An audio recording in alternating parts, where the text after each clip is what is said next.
This explains everything for the New York Knicks as we finally have our answer of why a young, exciting player is not getting the minutes that many Knicks fans feel like he deserves, and we got to break it all down. What's up, guys? I'm Matt Long. Welcome to Knicks Basketball 365. If you're a New York Knicks fan, please hit that subscribe button. But getting into the topic for today, coming from Sports Illustrated, head coach Mike Brown was asked, why is Ariel Hukporti not getting more playing time? He said, I don't know. I can probably play 10 guys, and right now he's not in the top 10, so he's just got to keep himself ready, the coach said. And when his number's called, he's got to go out there and play hard on both ends of the floor in his minutes.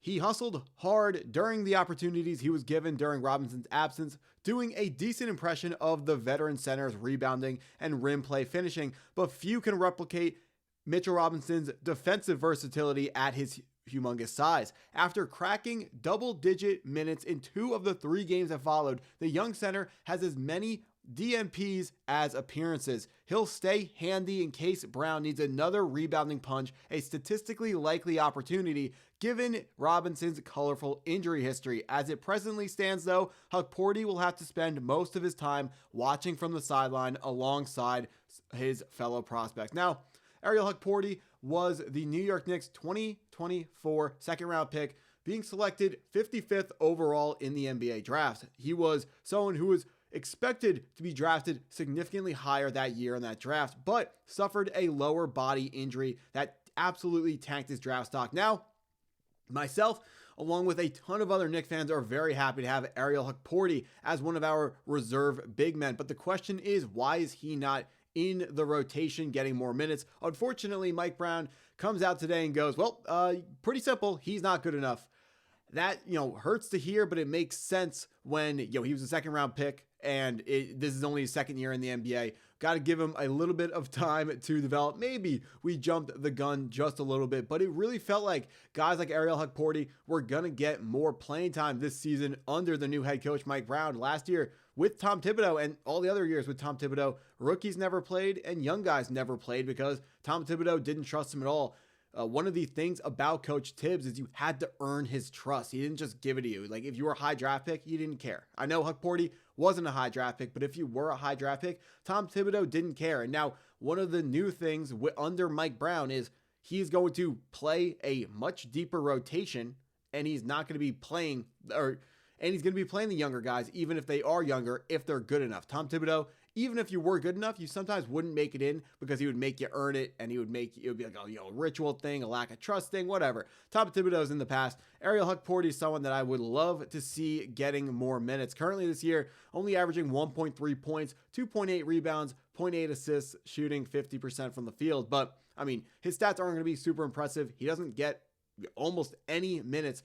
He got some playing time in the season opening game against the Cleveland Cavaliers, but unfortunately has not really been able to build on that. Now, I certainly agree with the article when it says Mitchell Robinson has that colorful injury history, so we can expect Ariel Hukporti to get more minutes when Mitch does eventually miss time, which is unfortunate, but he is going to miss time, and Hukporti should be ready for that. But the question has to be asked, why is he not getting more minutes now? And if he's just not good enough, he's just not good enough. Mike Brown's at practice every single day. I'm not at practice every single day. I wish I could have my finger even closer on the pulse of the New York Knicks than I already do, but unfortunately, I don't have the credentials for that. I can't make it into the practice facility, not yet at least. So, looking at currently what is going on with the New York Knicks depth chart, Guerschon Yabusele is the first center in reserve coming off the bench, and it makes some sense why Yabusele is currently the pick over Hukporti to be the backup center. Yabusele has a 3-ball, which is something that Hukporti just does not bring to the table. Now, Hukporti is stylistically a more similar player to Mitchell Robinson, seeing how Mitchell Robinson certainly doesn't have a 3-pointer or any shot at all. When Mitchell Robinson makes it to the free throw line when it's not a free throw, anytime he's at the elbow, in the free throw line, his defender is always way in the paint, not even waiting for him. They know that Mitchell Robinson is not going to shoot a shot, even though Mitchell Robinson's an NBA player. If he was shooting around in a gym, he would actually hit more than 50% of his threes. So I'm not really, I know why the coach doesn't want him shooting threes, but I really think there's an argument to have Mitchell Robinson shoot the three if he's wide open. But that's a argument for a different day. Yabusele getting minutes over Hukporti, it makes sense because he's a more veteran player. He has experience even in the Olympics and playing overseas, as well as playing in the NBA. Hukporti, played overseas, but didn't play at the same level that Yabusele has played. And Hukporti, maybe taller, but Yabusele just a better defender. Right now, an overall better player, but Yabusele has not came out to a blazingly fast start. Yabusele is actually playing garbage time minutes for the New York Knicks just to get a better rhythm going, which I can respect for Mike Brown.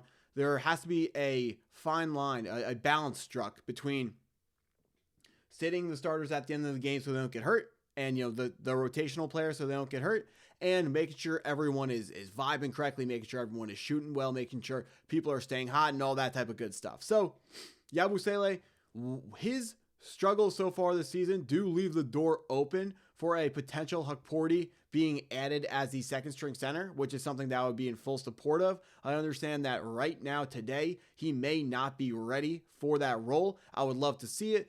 The New York Knicks, couple games over 500 still, even with the highly disappointing loss to the Orlando Magic tonight. Hopefully Jalen Brunson's ankle is okay. But the only way for Hukporti to improve his game and to get better is he's got to get real game minutes. Now, if I was head coach, I would be very, very, very cautious about giving rookies game minutes because I'm someone who feels like practice reps are more valuable than people give them credit for. And if you play with a high level of intensity at practice, then that can be almost as good as game reps, and you don't have to, let's not say waste, but you don't have to spend game minutes on a player who doesn't play at the level required yet to deserve those minutes. I'm not trying to call nobody out, but so I want to see Hukporti get an opportunity to develop more than he is.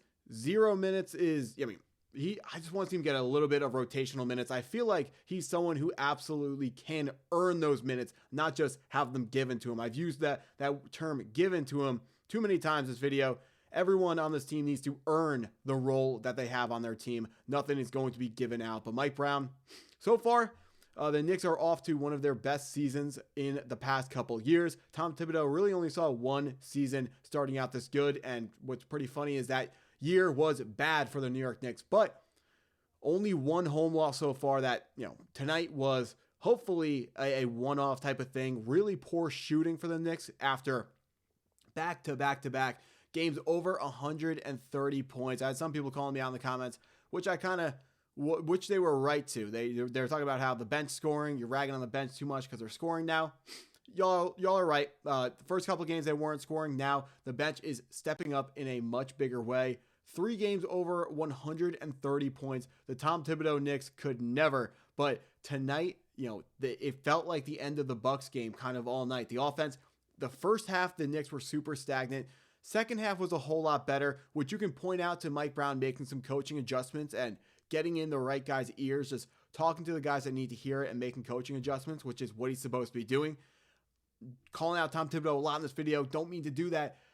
Tom Thibodeau really struggled with in-game adjustments, and his halftime adjustments were fine, so maybe I'm calling out the wrong thing here, but you could see the adjustments being made in real time for Mike Brown tonight, which was a good thing. Unfortunately, the Knicks were never able to shoot well enough to close the gap against the Orlando Magic. Some questionable calls being thrown around, but hey, that's just the NBA season. Some calls are going to go your way. Some calls are going to be going against you. Just got to put your head down. Knicks will be back at it in a couple nights. Just got to keep playing good basketball, as the Knicks have done most of the season. But that's what I got for this video. If you stuck around this long, appreciate you taking the time to watch the video. Hit that like button if you haven't already. Hit the subscribe button if you're new to the channel, and go Knicks.